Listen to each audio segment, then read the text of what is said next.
Manao asa volamena lalam-bato. Izay aloha efa herintaona izay ny teto. Fa raha hoe fijanonana miasa dia enin'andro. Misy mahatratra 60, misy mahatratra 50, misy 30. Ilay ataonay eo zao raha kaotiana mety eo amin'ny 25 eo.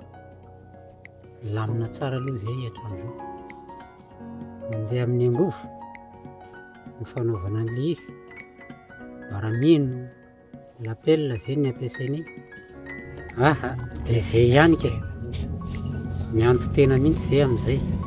Sakafo dia matetika izany tonga dia efa vary maina fotsiny amin'izao indraindray tsisy kabaka.